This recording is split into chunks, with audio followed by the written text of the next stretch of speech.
Officer. No. Be sufficient on speakers to pick up the audience.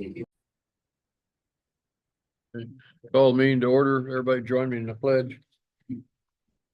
Pledge allegiance to the flag of the United States of America and to the republic for which it stands, one nation, under God, indivisible, with liberty and justice for all.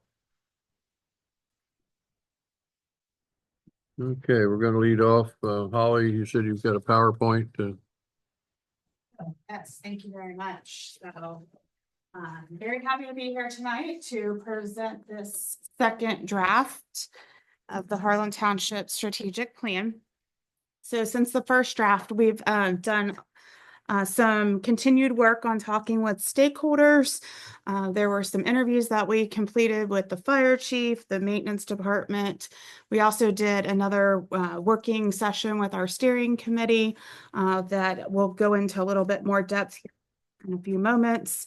And then last but not least, we received the economic development component to this plan.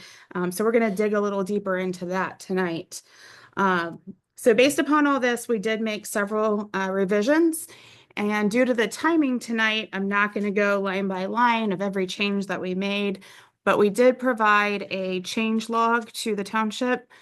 So if anybody wants to see the specific changes that were made, you can request that change log from the township, and it talks about what we did and where to find it on what page. It might be helpful for us to post that. And so let's just make a note that we'd like Ashley to go ahead and post that change log so that there are no mysteries about what's occurred in the main body of the document. Sounds good. I need backup. Thank you. Yeah. Great. Thank you. All right. So as I mentioned, we do have this economic development plan added as chapter 4. I want to give kudos to Dana McDaniel and his team. I feel like this section really addressed a lot of what we were looking for as far as industry standards, metrics, and targeted uses for future economic development, prosperity in the township. So we're going to talk about that in just a few moments. Before we get into that, I wanted to touch on a couple other big ticket items that I call big ticket items that I talked in length with to the steering committee. First of all, we've talked about in the past about the country suburban and how we had some concerns with that from a planning standpoint. The steering committee also liked the distinct, connected, and rooted in the land. So I wanted to make sure it was clear that we did make that change in this plan. We do believe that as you evolve from an exurb today to a suburb, that it's not really what word we use or what label we put on you. It's more about who you are and what form and what quality and aesthetics you want to see as you build out your community. So that's why we think these words really help build you into a vibrant community going into the future, creating a framework to connect your past, to reflect on your present, and to shape the future for the aspirations of the community. Also, I wanted to respond to a couple of larger comments that we received regarding setbacks and density. First of all, with the setbacks, we received a number of concerns that the 200-foot setbacks were too large in the overlay districts and that we needed to reduce that back. And so prior to our last steering committee meeting, I did some research on some developments that have already been built out to see what the setbacks were and how they looked. And we were able to see along Clark State Road in Jefferson Township and along Highland Croy Road in Jerome Township that there are areas along all of those roads, pretty much the length of those roads, that are 200 feet in depth. And some places have significant tree lines, some don't. The ones that have the significant tree lines definitely look better. So we built in some language regarding making sure that the landscaping is there. If it's not there, if it is there, preserve it. If it's not there, build it up. Making sure that that is really driving home to that, because that landscaping makes the difference in the 200-foot setback.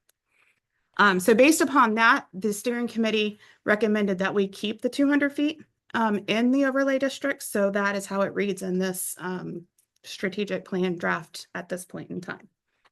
The second thing that we discussed in length was density, gross versus net. Right now, the overlays include net developable acres. It is quite confusing the way it's defined, has some unintended consequences to it. I have found in my practice that gross density tends to be an industry standard. Understanding that other communities around here may not use gross density, but where I have worked in the past is that we have used it. And then also we utilized the communities that the resident or that the steering committee did field trips to. We thought, well, those are communities that we aspire to be, that the steering committee thought those are features that we like in those communities. So we reviewed their zoning codes and found that all but one of them uses gross density. So based upon that research, we are recommending, and the steering committee also is recommending, that the overlay district be changed to use gross density. The one thing that they would like to see, steering committee would like to see, is in the legislative PUDs, those are PUDs that are not overlays, that are here to, you know, a developer would have to bring in later and legislatively rezone their property to PUD, that those continue to utilize net developable acres, because those are some areas where there might be some clusters of increased density that make sense. And the net developable will help preserve some of the key features like floodplains and things like that, where we're trying to protect those and increase density adjacent to them so that we can protect those areas. But the committee agrees that the definition still needs to be evaluated and improved upon in the zoning code.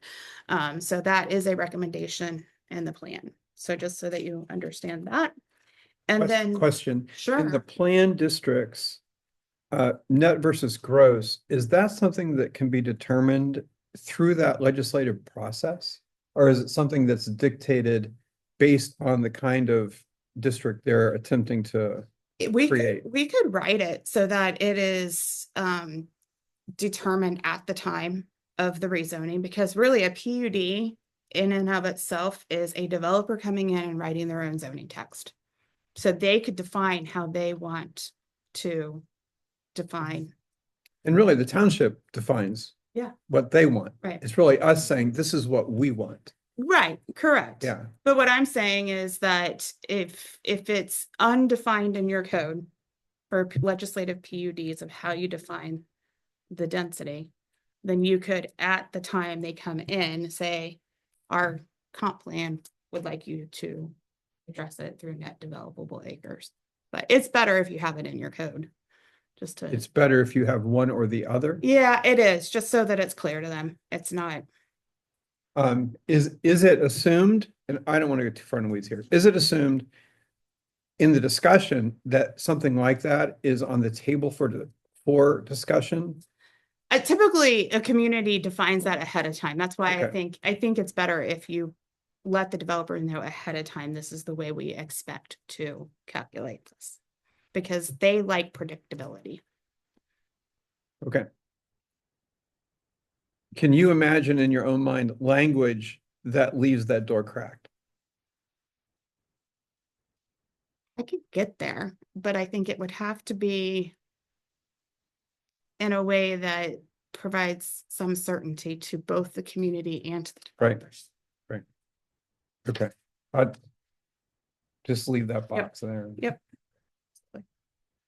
All right. We also updated the future land use map, which I'm going to get to at the very end of this slideshow, but just wanted to make sure that everybody's aware that that's another major change that we did. So going into the economic development component, Dana's team starts off with why are we doing an economic development plan? To make sure that we understand that the community needs to maintain a stable tax base, that it helps preserve the financial health of the community, enhances the quality of life, builds resilience, and continues to leverage regional growth. And I think that's one thing that really is focused on in the economic part is how Harlem Township fits into that region's economic development arm. And then it goes on to talk about the comparison of strategies. And this is actually one of the comments that we received from draft one is how do we fit in and what are the roles of all the different entities? So I think Dana's team does a really nice job of describing who One Columbus is as the regional economic development arm. And then talking about Delaware County and what their role is. And then he uses New Albany as an example and as a metric. So when you first read it, you're like, why is New Albany in here? But when you really look at it, it's showing how New Albany fits into that funnel, and then how you just take that out and put Harlem in and put Harlem's goals and identity in and funnel that through that system. So I think he did a really nice job of setting that up. And then he does talk about the funnel, filter, and footprint. And this is where, you take out New Albany, you put Harlem Township in. And, Harlem Township will take its lead from the Delaware County, who's filtered through the One Columbus leads at a statewide level. And it talks about how as Harlem Township prepares for the future, they will use the strategic plan to really filter through work with the county to filter through those leads to identify the ones that make sense for Harlem Township, that fits the targeted uses, that fits the character of the community, that fits the strategic priorities of the community. So having this plan is extremely important to help make sure we're funneling the projects out that make sense for you. He also talks about schools, talking about making sure that you're partnering with them early in the process, aligning the curriculum with industry needs, and then identifying workforce pathways, and then helping to also facilitate create facility planning for the schools, help them understand what the enrollment growth is going to be and look at future school sites. And you'll see in our future land use plan, we've talked about future school sites and how we can help partner with that through some of the future land uses and land donations, potentially with development to accommodate the needs for the schools. Talks about brand marketing and branding, which I know you're already on, starting that with Cryo Communications, and how you can integrate your schools into that to help highlight your community as a place where families want to be because of the strong schools. And then integrating schools into your community, either, within your walkable mixed use areas by creating, we have in our future land use map, we have a future high school identified, but it also could be a satellite learning campus. It could be your career tech center putting a satellite campus out here. It could be Ohio State, or sometimes like OU has a Dublin campus. Maybe it's an OU Harlem Township campus, a Columbus State campus. There's all kinds of different avenues that you can take. And then integrating those into your mixed use areas brings traffic to those businesses that require walkability and brings success to that mixed use area. Then he talks about other partners being developers, commercial real estate professionals, and how public-private partnerships are really a positive for the community. We actually talked a lot about this at our steering committee meeting and concerns that residents might have if we're working with developers, transparency and how that works. And the steering committee The majority of that steering committee understands that we need public-private partnerships to move this township forward. The industry can provide us with an understanding of the market. They can help us understand company needs as they move forward. And then we as a township can provide zoning certainty, talking about predictability, pre-permitting where feasible. And what that means is exactly what you guys are already doing. Talking with surrounding communities regarding annexation to make sure we have annexation agreements and have all of those things lined up and in place so that when developers get here, they're not having to go through all of that process. They know they're going to be in Harlem Township. They know that there's a JED or an NCA or whatever is agreed upon between you and your partners. And they know what those taxes or development charges will be so they can build it into their pro forma. And they know then, does this make sense or does it not make sense? So that's key to that. Providing key infrastructure. And then assisting with incentives. And, you know, we talk about all the ABCs of economic development all throughout this plan. And I think that just goes for any economic development plan as a community moves forward. Then he gets into very specific recommendations. He recommends that the township establish at least 2 300-acre business campuses. And he provides a list of different types of uses to target based upon industry leads and what one Columbus is looking at for the Columbus region, as well as your surrounding communities, what exists there today and what would be support to them. He does not go into exactly where those 300-acre campuses should be, but he does say one should be along the southern tier and one should be along the eastern tier, around 3762 in between there, which happens to align with the future land use map that we were already building with the steering committee. So I'm glad to see that those are aligned as we move forward. Then he talks about ready sites. That was another question that we got in the first draft of what does it mean to have a ready site? It means that you have your zoning in place. It means that the infrastructure and utilities are identified and how they're going to get there and be paid for. There are certain times that you can actually get the phase 1 environmentals done. There are programs through One Columbus that you can get grants to have that done. So if you have a specific targeted business park, you can get a grant to get that environmental review done so that when development is ready to come in, it's there. And then making sure legal and ownership readiness is there, regulatory approvals, and then marketing and positioning with community support. I think this plan helps that, right? So community support is being built through this process of identifying your priorities to making sure that when these industries are built out, they're aligning with the strategies that you've already identified and your priorities that you've already identified. And then that fits right into your marketing for the community. He also talks about service nodes being located along or adjacent to transportation corridors. And this would be where your neighborhood level retail service businesses are. This is one area I think that we need to have some further conversation on. We talked at the last trustee special meeting about doing some bubble concepts along 605 where service nodes could be, because I was kind of thinking along that line. And then when I went to the steering committee last month, we actually, we were doing more of like a charrette type meeting of where we thought things would go. And that helped us create our future land use map. And the committee was very, I wouldn't say they weren't supportive, but they didn't find the service nodes to be their priority.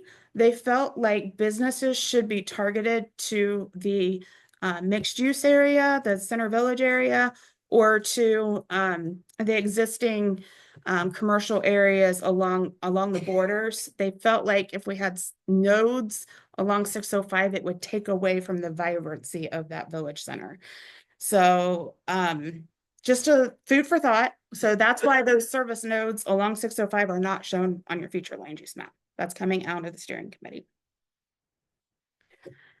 And then Village Center, we've talked a lot about this. I don't think there's anything too new that we haven't really talked about. I do like how he uses the word work-life integration. I thought those were excellent words to build into this. He did provide an Appendix B for us regarding a mixture of uses. He based it on a 50-acre site, but noted that it could be scaled up. So a certain percentage to commercial, certain percentage to service, certain percentage to residential. And then that's based on 50 acres. And then as you grow up, you just multiply that out by percentage.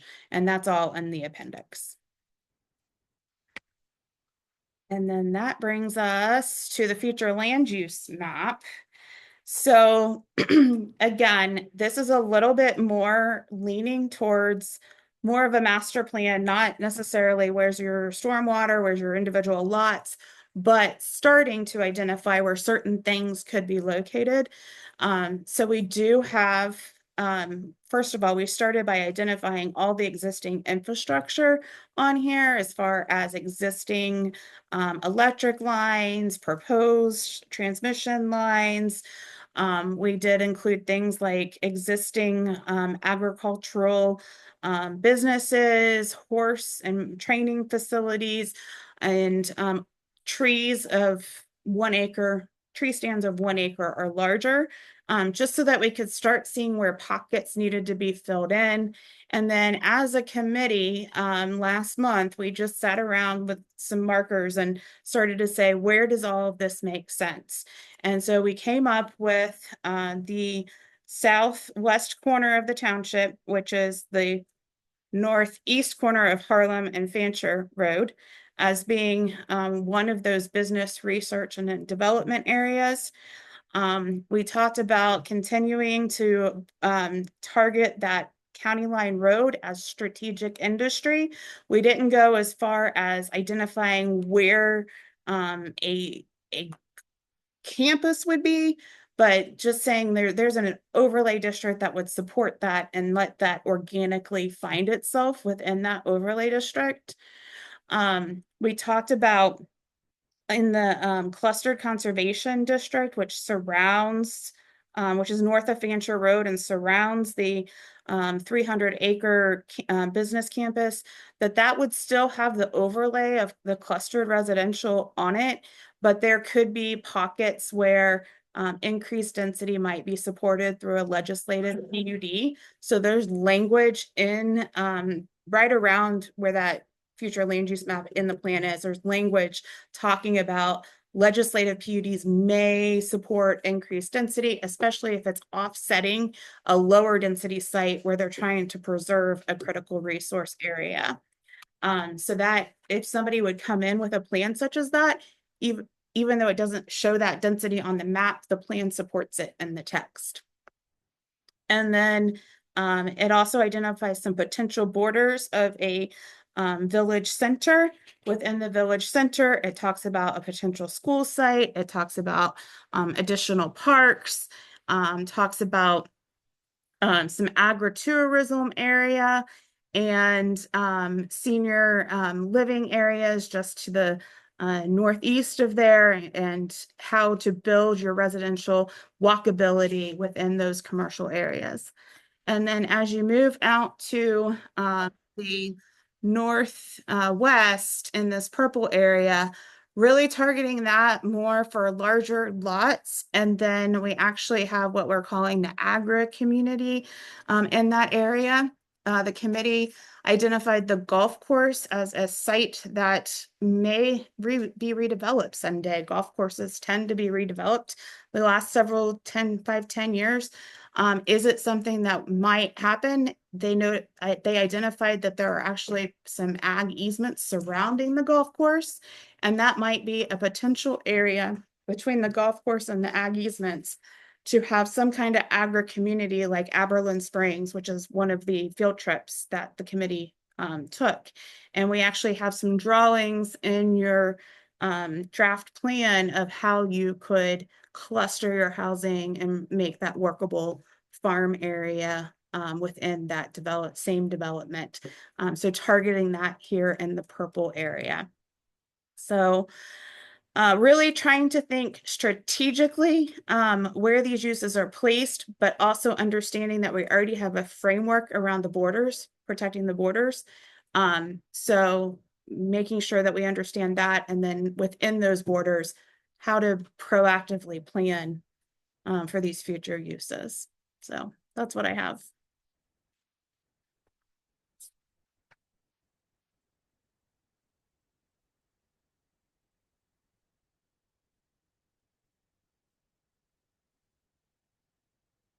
Any public got any comments? Yes, sir. Please state your name.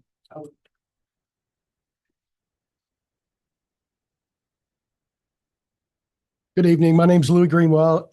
I live at 11665 Center Village Road. First, I'll say thanks to the trustees for publishing this and putting it out there for us. I know you guys just recently received this update, and it's in the interest of transparency, getting it out to all of us to see was thank you for that. My comments, I'll limit most of my comments to the economic development plan, since that's the newest part of the document. I think we can do better. I was left feeling a little bit like I wanted more. I think the economic part of the plan feels a little generic. It feels like that part of the plan could be applied to any township in Central Ohio, with the exception of mentioning Harlem Township by name a couple times in that section. There's really not a lot of mention of any of our strategic priorities or our strategic goals, or how the economic development plan solves those priorities and goals or meets those. I'll give two examples. And it could be that this detail is going to come later. And so maybe it's a later part of the plan, but I was hoping to see something that explained, like the alignments of the sewer to get from Smothers up to Fancher and up to Gorsuch, or to get over to 605, either one of those two alignments.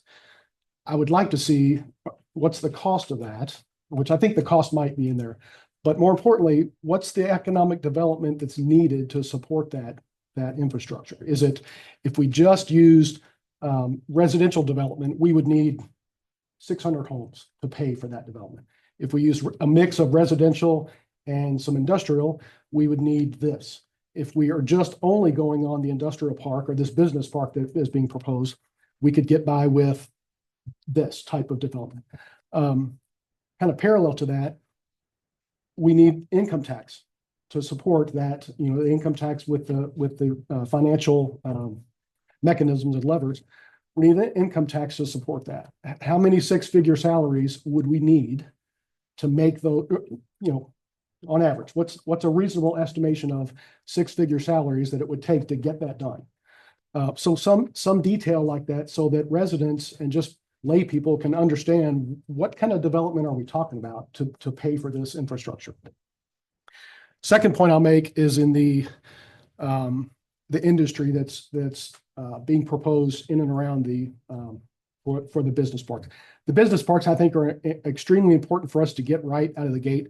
It's our very first major development that's going to happen. Once the sewer gets up to that point, that's going to set the stage for a lot of the other development that happens in this township. We really need to be thoughtful about what that looks like. The industries that are proposed didn't feel like industries that align with Harlem Township. And I know you talked about the funnel. If what's at the top of the funnel is what we have to pick from, then what's at the bottom of that funnel is dictated by what's at the top. And so if at the top of that funnel is pharmaceutical, semiconductors, and that kind of stuff, that doesn't feel like the type of industry. Would have rather seen something like what you mentioned in some of the other areas, like some of the workforce development, a campus to train people in the trades, research and development for smart building materials. We know there's a housing need or housing shortage in Columbus. There's innovative ways now to do 3D printed housing with concrete or other innovative building materials. Why can't some of those materials be built here and installed in Columbus? You know, they have a huge shortage and they're looking for innovative ways. We could provide some of that workforce and some of the technology and innovative ways of research to solve those gaps. Adjacent to that could be makerspace, where you're teaching people how to do advanced woodworking or glass blowing, blacksmithing, coding for drones. You know, that type of industry and how it leads to, you know, maybe there's vertical farming. All types of research around that seems like a better fit for Harlem Township than pharmaceuticals, semiconductor, battery plant. That just doesn't feel like us. So I would just ask that we consider how we might align some of those other types of industries in that funnel so that we have a chance of mixing it up a little bit. And it's not just, it might be easy because there's a lot of those types of projects out there, a lot of developers looking to build those types of projects in Central Ohio. But I don't want to just settle for easy. Let's find some other developers that want to do some of these other things that maybe align more with maybe what our needs would be. Yeah, I think those are all great ideas. A couple of things in response to that.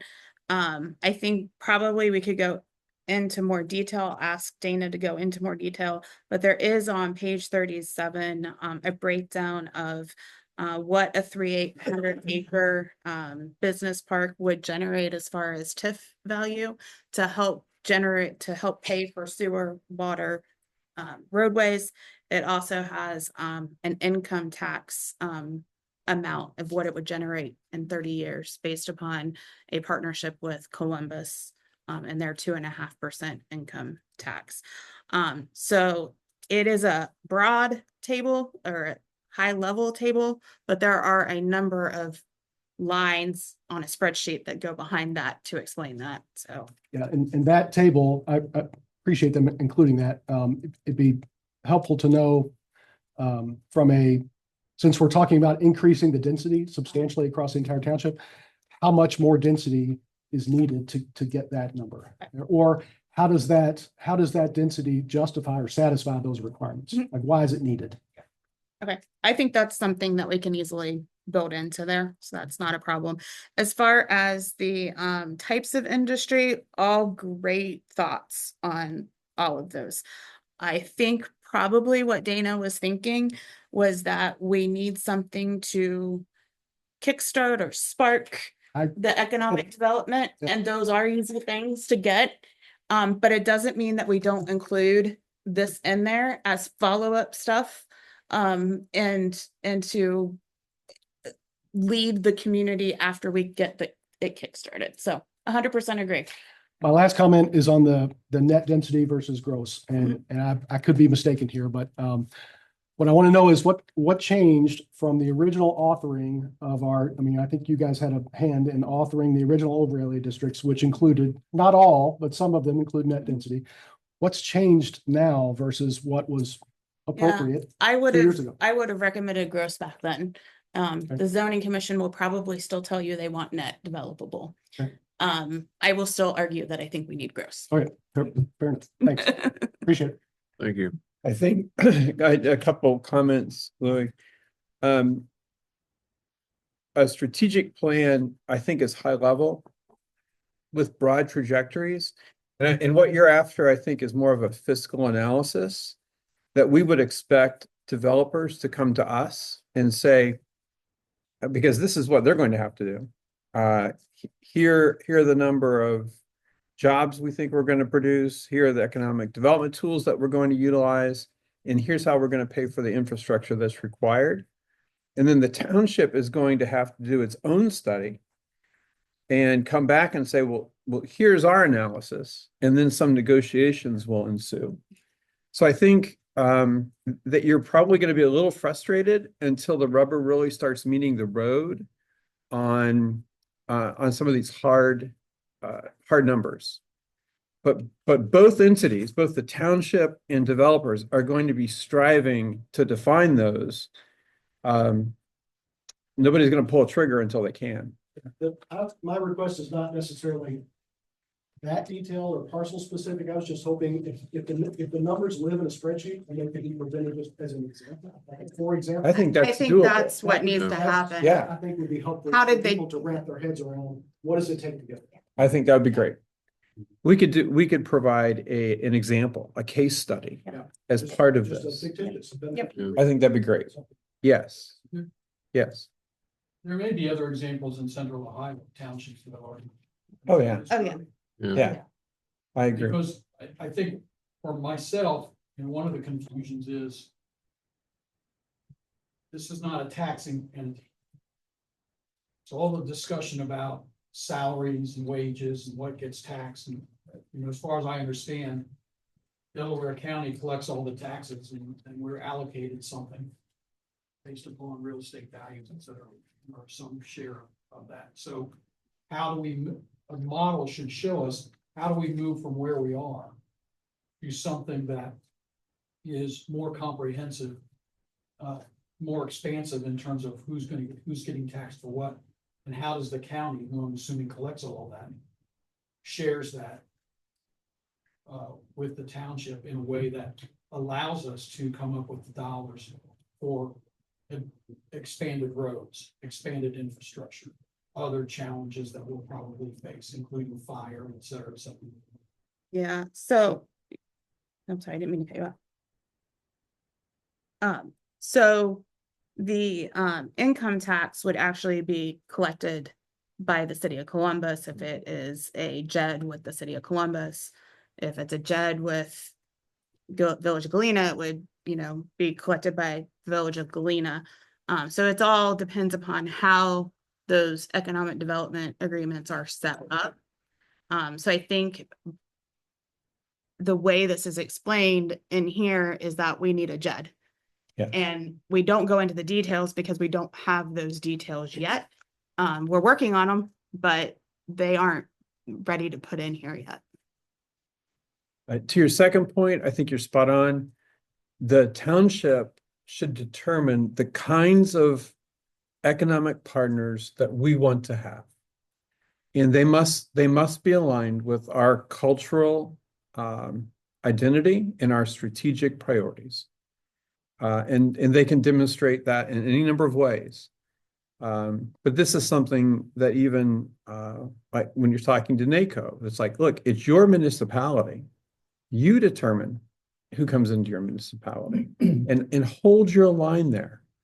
And I think that's very important for us, even as a township, that we draw a line in the sand in that regard. Steve? Steve Eisenbrown, 4909 Harlem Road. So, well, I'm glad to see Dana delivered something. I would tend to agree with Louis that's pretty generic. I think it's a cut and paste from other projects, but that's the way this stuff usually goes till you start to build in the specifics of your own situation.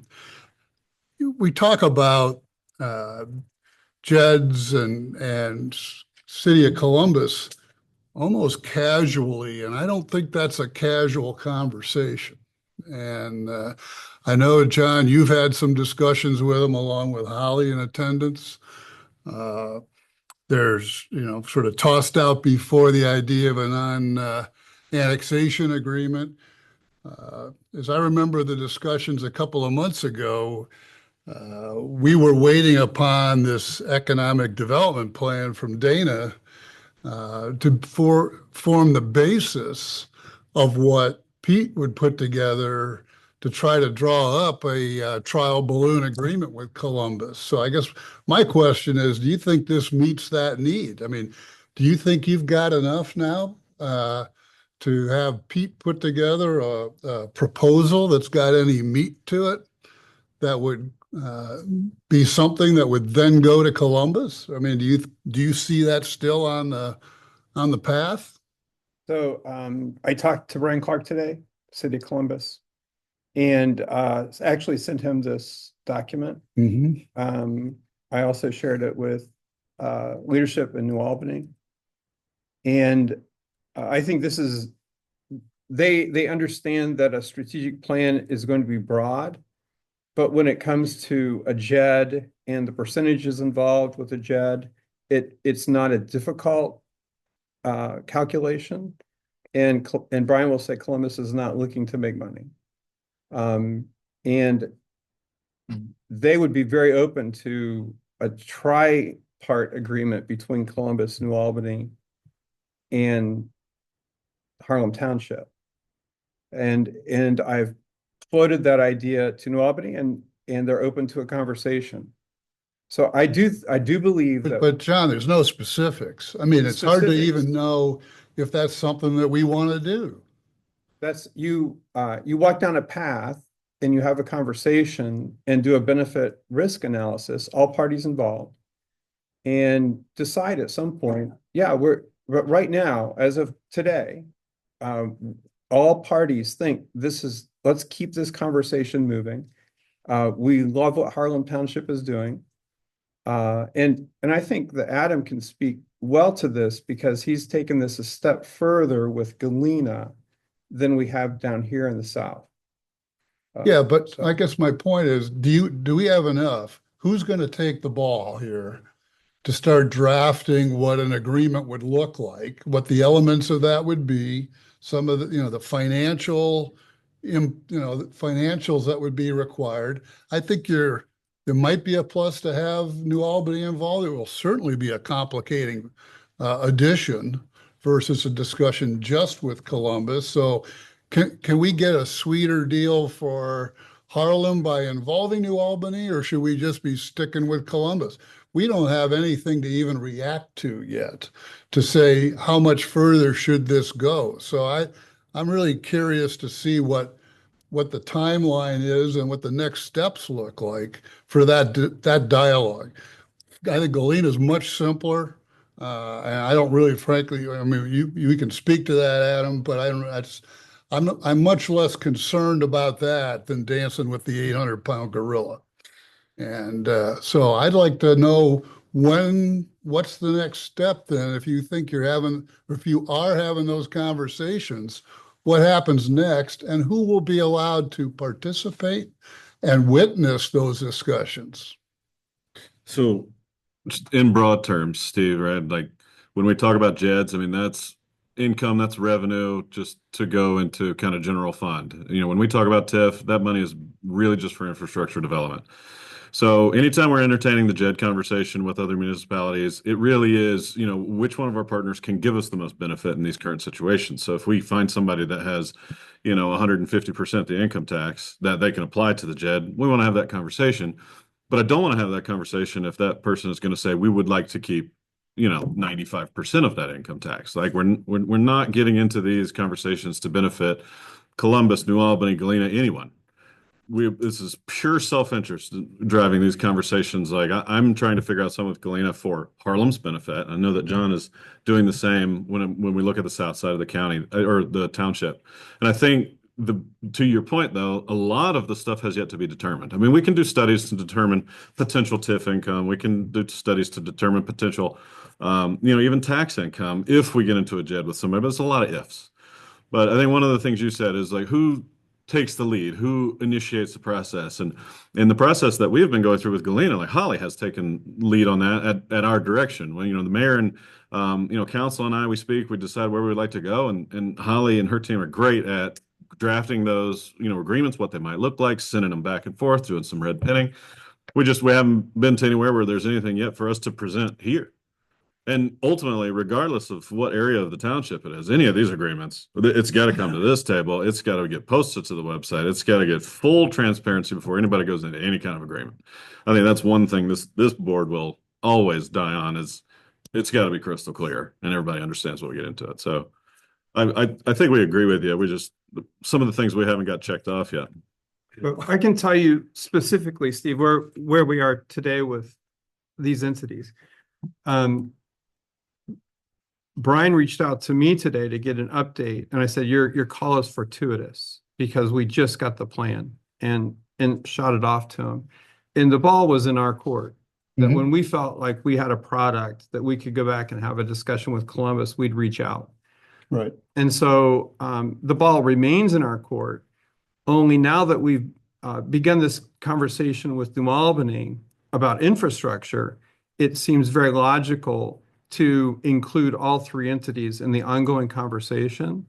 And both Columbus and New Albany have intimated, yep, we agree. It's probably best for all three of us to continue the conversation. And so when I hear back from New Albany that, yep, we're interested in sitting down and talking, then I will reach out to Brian and say, hey, let's schedule a meeting. I think that meeting would be sometime during the month of October, I would hope. And the goal of that meeting is ultimately to produce a CETA agreement that includes a JED. And we talked to Brian today about non-annexation clauses. And we're all very upfront about, hey, this is what we want. And so far, those strategic priorities have aligned well. So that's where it is. I don't know how you can say that because we haven't seen any of the structures of the agreement. So I mean, I take your word for it, Yeah. but we don't know any of the financials. We don't know any of the structures. So I don't know how you could say we align well. So, So- and I think that's important that you asked who actually draws this up. Well, Pete does. And Pete has just finished doing this with Jersey and New Albany. And we would ask him to bring his expertise to the table, and he would be he's already been a part of these meetings. Yeah.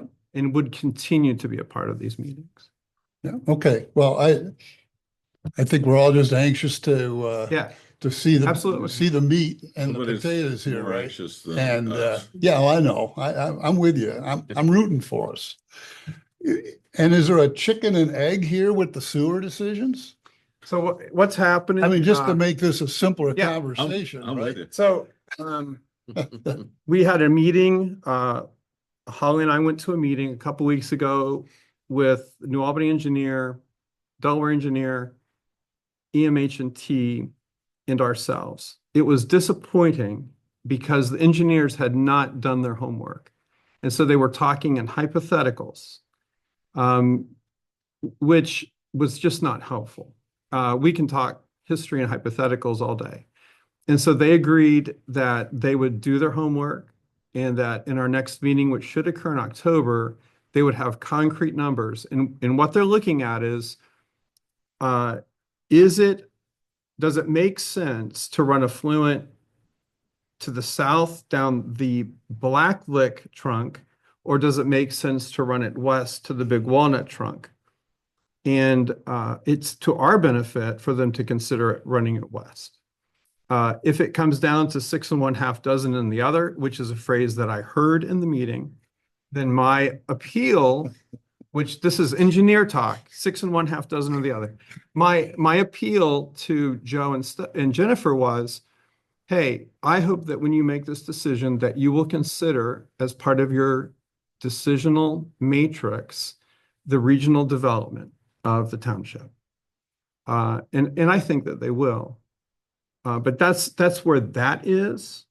And then the county, their opinion is it doesn't matter at this point what's happening on the southern tier. They're going to keep their planning process rolling for the southwest corner.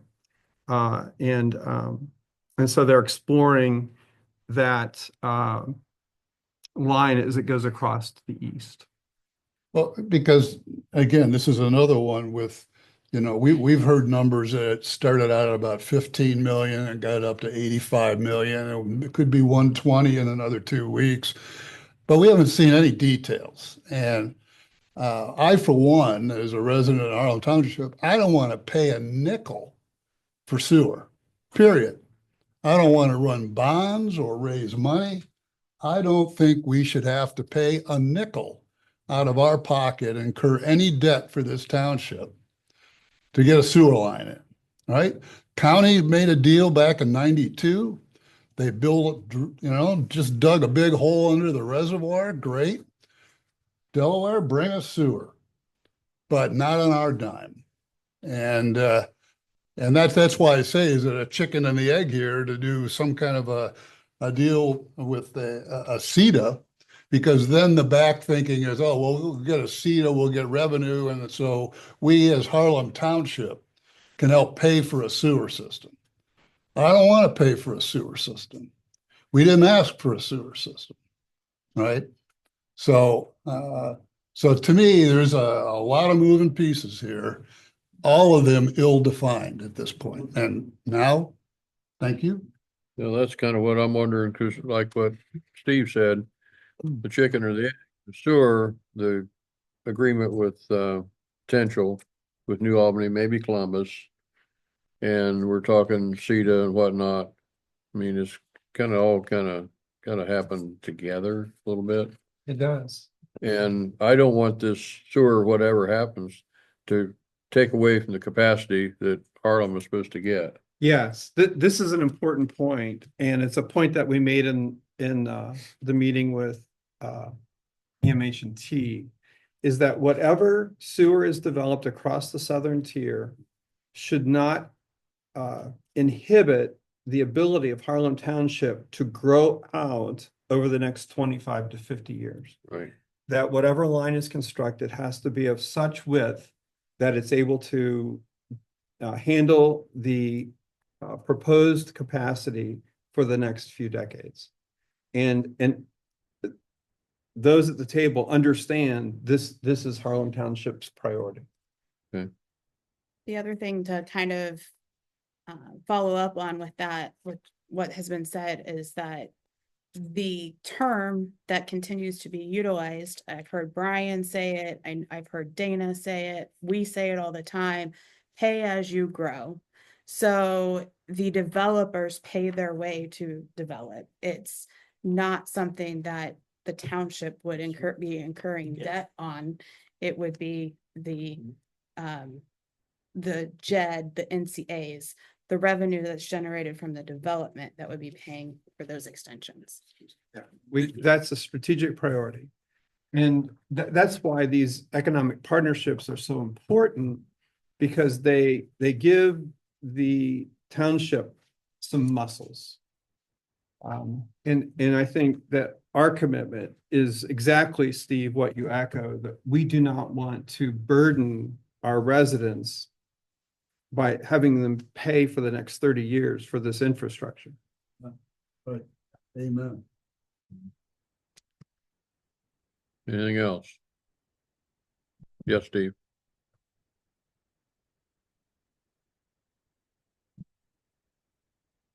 Name is Steve Denz. I live on Ridgeview Drive, down off of Harlem in this southwest corner. A follow-up to something that was already said here. This pink section down here in the bottom left-hand corner, which is for, as I understand it, some kind of a business park. Okay. So I don't know what that does to the residents of the residential area there and what kind of a negative impact that's going to have. I noticed that in the write-up, there was a suggestion of, or a recommendation of 2 300-acre parks. Is this one of them? So that is about 300 acres that you're looking at. Okay, so is there a plan to propose one elsewhere in the So township? the second one is targeted in this area here. But we did not identify the specific 300 acres because this already has an overlay on it that would allow those uses. So it would be organically created because it's already permitted by zoning. So I guess my question or request would be this economic plan that will identify all these sources of revenue in terms of and expenditures like sewer, roads, maybe additional fire, all those things. It would be really helpful to understand the mechanics of that, to understand how important this business park is. Because the reality is what we're saying is we want to keep it rural, except there.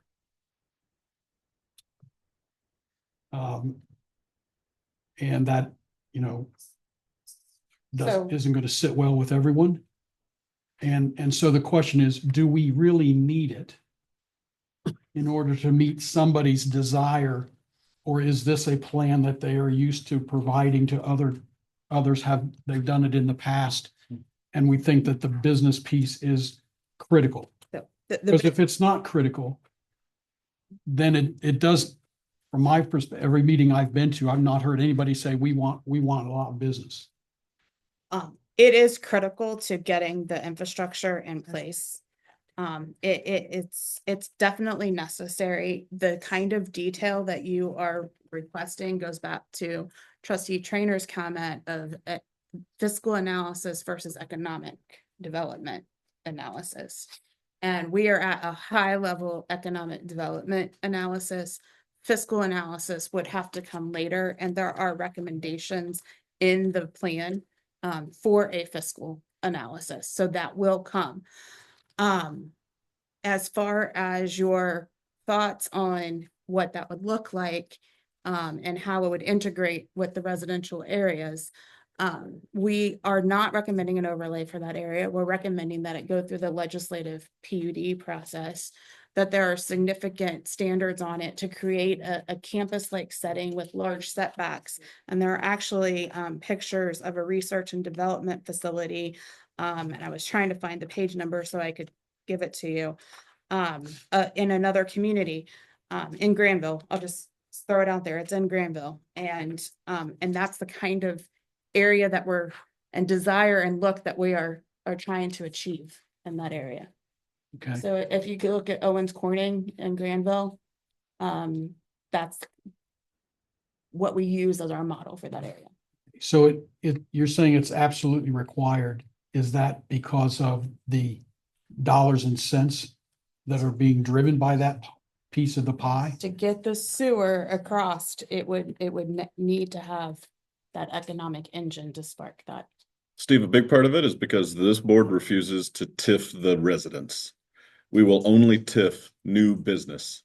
Okay. And TIF money is what's going to pay for the infrastructure that is coming regardless of how we act, right? So, those are the kind of options that you can put on this table. Earlier, I talked about TIFs, that they're purely to pay for the infrastructure for specific development. Mm-hmm. And so, we could put a residential TIF and pay for some sewer, but that means every person living in that area could have to pay for it.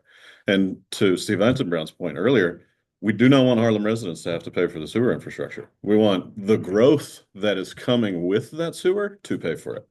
And so the only way to do that is with a commercial focused TIF. And the only way to make any money on that is to foster new business to take advantage of it. Does that make sense? It does. And if I saw an economic model to understand all the parts and pieces in terms of existing real estate taxes, future real estate taxes based upon growth. Well, understand this is not a conversation about real estate taxes for any resident. But what you're saying is you need the commercial piece in order to generate the dollars to drive growth. That's correct. Okay. And so it's an integral, you're saying it's an integral part of this growth. A portion of the property taxes that those developers would pay on that property would go to paying for the infrastructure growth. Understood. Is that right? I understand. But my point is, we're introducing a sewer line that in theory should be paid for from the growth. Correct. That should resolve that, should take care of that. If it doesn't, then something's wrong. Well, and I'll point to Dana's plan. I mean, obviously, these numbers, they're just kind of throwing stuff at a wall, but it's projected a 300-acre business park could generate $23 million plus in TIF revenue.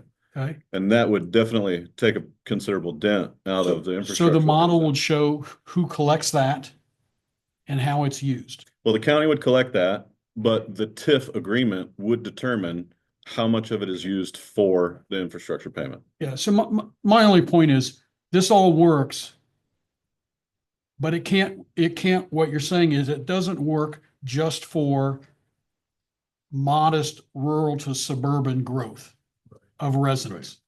You're saying it doesn't work. Okay. And all I'm saying is, so now you're picking a portion of the township and saying, whoever's there now, be prepared to lose your rural No. No, And this is what's no. important is this is informed by conversations with the large landowners that already own this property and developers. And this is their intention. Okay. And I would not say that it's to lose your rural identity or character. Every decision that these trustees and the zoning commission make should go through the funnel of the priorities in here. So distinct, connected, rooted to the land. Just because it's a business park doesn't mean they can't have that character to them. I understand that. All I'm saying is that whoever lives in that area, there's a big difference between having, 100 homes or 150 new homes there. Go and And what visit. that looks like versus a commercial enterprise or multiple commercial enterprises with folks coming and going, running businesses, et cetera, et cetera. That is not rural. That is not that's not what we have now. Well, again, it goes back to my original conversation on the second slide of that we are ex-urban, township is ex-urban today, but you're not going to be ex-urban going into the future. So as you move forward, being able to retain the quality and the characteristic of the life that you enjoy today in a different style of setting is where we're trying to take this. I would highly recommend that you go look at Owens Corning on Route 16 in Granville. That it is set back, you would not even know it's there. It is a large industry with large paying jobs and supports that community. Looks And- like a country club. Yep, Beautiful. Understood. But it's not farmland. It's not, well, it's not, no matter what we do, it's not going to be farmland there. I get it. All I'm saying is there a way to not pick one group, one small area? These are where the landowners what the landowners desire is. I know, but it's not zoned for that now. But this is a future land use map, as this isn't zoning. I understand. This is actually, what this represents, Steve, is it actually represents landowners that came to the township and are saying, this is what we want to do. And that's great. And all I'm saying is, if I lived in a neighborhood and I came to you and I said, this is what I want to do with my 3-bedroom home. Yeah.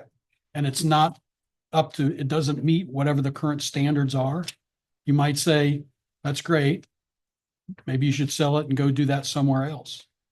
Yeah, and that's Yes. why these, the relationship that's established between the township and landowners, and this really represents far more than 300 acres, is so important. And it's so important, as Adams said, I think, that we get this right the first time. Mhm. This is, or maybe it was Louis, this should be a model for how the township continues to develop. And so it's very important we do this well here. Mhm. Understood. And so they'll come and they'll say, here, this is what we want to do. And the township will say, yeah, but here are our parameters. And so out of that, I trust that we'll be aligned in our strategic goals and build a relationship that's long-term and beneficial to both entities. And they'll have to be compromised. And I get there's a lot of give and take, and you Yeah. guys are in the middle a little bit here. Yeah. All I'm saying is, so you've got one landowner saying, this is what I want to do with this land that I've assembled. And you've got other landowners who say, this is the way I'd like it to remain, because that's what I paid for when I bought. And now you're going to change the zoning to meet somebody else's request. So it's just,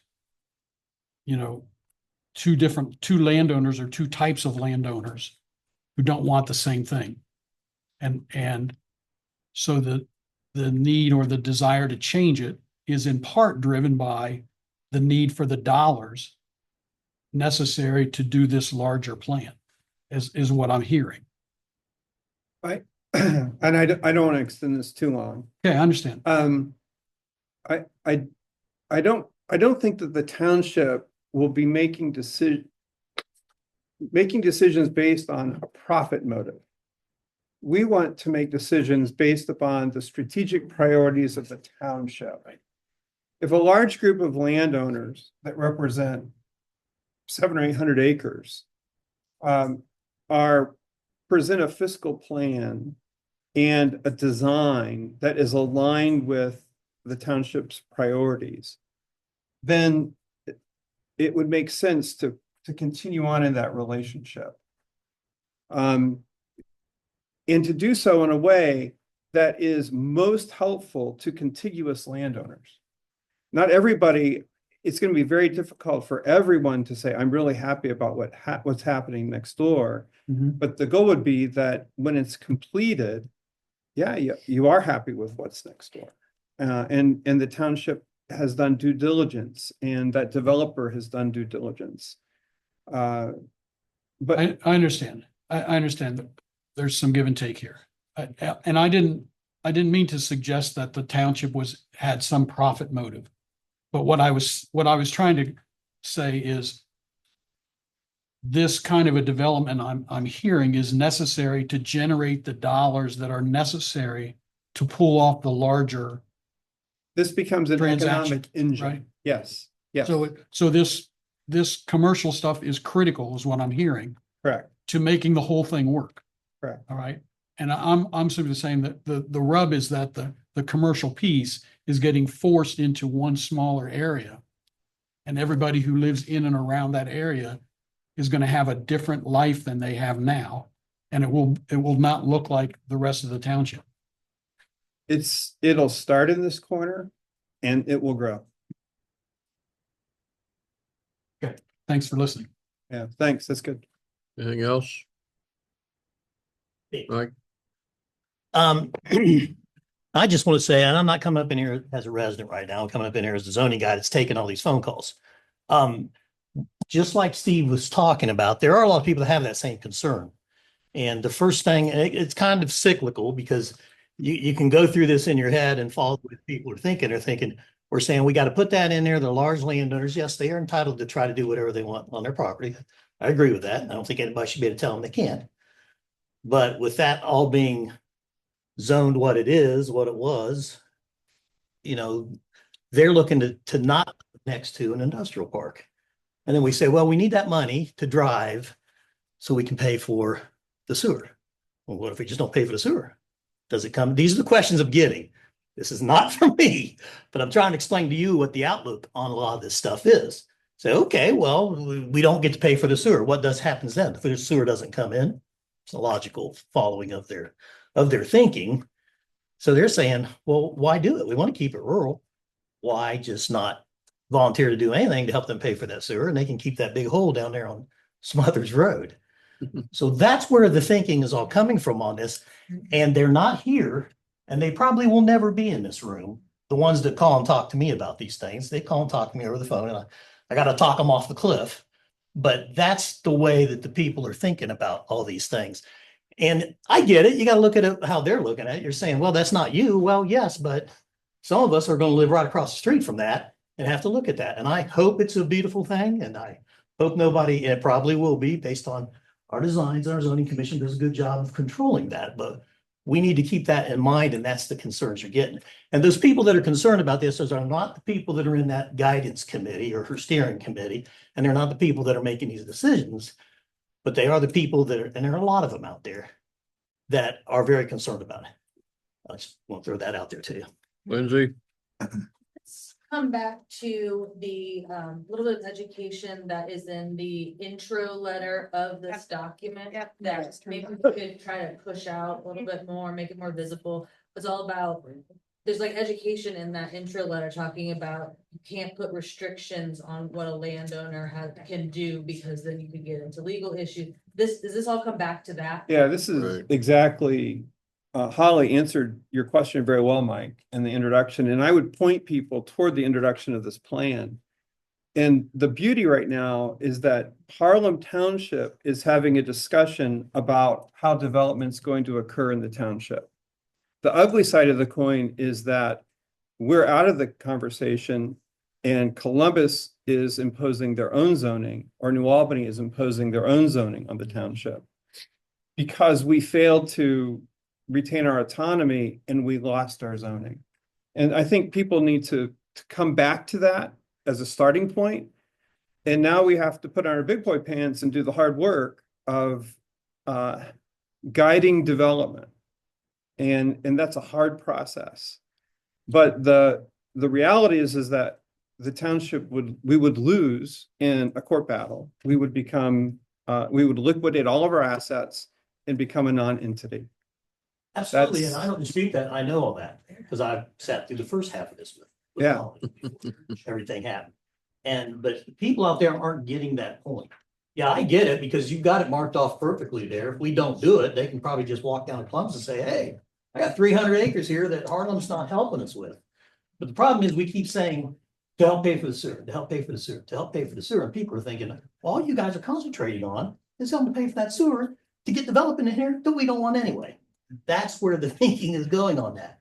And yes, you're right. I've talked them off the cliff and say, well, if we don't, they're just going to go down and talk to Columbus and get annexed. And then we're going to have Columbus in our bottom left hand. Well, and that's, But Reframing that conversation Yeah. a little bit. I get it. yes. Yep. Yeah. that's yes, the whole that would problem, help them a because lot, and help me a lot. it's better for us to try to come up with a plan that's Yes. something that we can live with versus what Columbus is gonna do. How many units to the acre they're gonna put in, or Exactly. they wouldn't do a 200-foot setback or whatever. No, all that. You're exactly right. And that's what I tell them. I said, look, That's what we're we trying either to have our avoid. zoning, which I think is good, or we can have 24 houses to an acre sitting right Right, next yeah. to us, 3 stories and 4 stories high. Yeah. And I do have a conversation with them, but I think that's where we're getting a lot of confusion about all this. And I don't know if we can put anything in So- there. That's a large conversation, but We would like to see an economic engine developed in the southwest corner so that the sewer can be paid for, so that Harlem can control development. there you go. Steve, So the choice of the southwest corner is driven by what? The sewer. Sure. Right, but the It's like- sewer's going all the way across the south. It's driving north a bit and then east. they're going east, So, but it's running across the southern portion of the town. Yeah, right? So again, why the southwest corner? because, well, that's where the Columbus trunk line is. And they ran it up Harlem and then east because they're trying to reach the first developable acreage in the township. And landowners have assembled land in there over time, not just recently, over time with that expectation of development. And that's where the court battles will start. Or losing the land to adjacent communities if you don't provide the proper. So zoning. those things were set in motion a long time ago. And now we find ourselves trying to respond to them the best that we can. And it seems that we're in a reasonable place right now. Anything else, Steve? Yeah, well, I think you've said it. I think the front end section of this is written pretty well. I think it's understandable. I need to go read it again one more time. But we don't necessarily need to distribute the whole document to the township, but it would seem like this is a good target for a flash email, right? To just get the opening section out there as sort of step one of the education process. And maybe next month, we'll send them chapter 2 or something to help walk them along a little bit. So go ahead. The good news to everybody, the printed newsletter that comes out quarterly, should be coming to people's mailboxes any day now, because it's meant to come out before the October 7th candidates night. Right. And we usually have a section for economic development. Because this letter was put in this draft, we put that whole letter in the economic development section. So every household should get it in a printed copy within the next day or two. Right. Good. Adam, you have anybody online?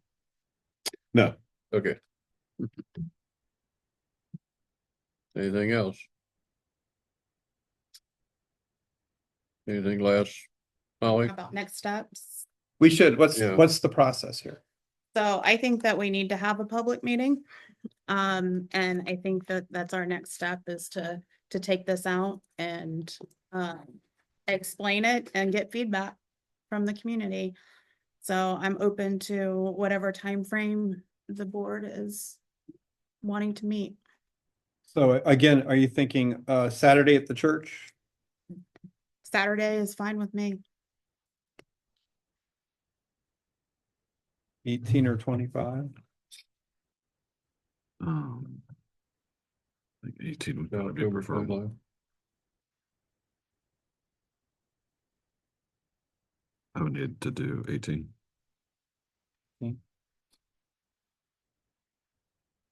Say 10 a.m. on the 18th day, Okay, and I'll reach out to the church. 25 is backup. In the Yeah. morning. Copy. And then work with Lindsay to help get the word out. Is that? Yes. Okay. Yes. The other steps here, it needs to be audited by MKSK. Do you anticipate that after that meeting? I almost prefer to send it to them now to have them start reviewing it. And then that's because the 18th isn't that far away. Mhm. And then I can feed them any information, feedback that we get from the public. Sounds good. Okay. You guys sounds good. good?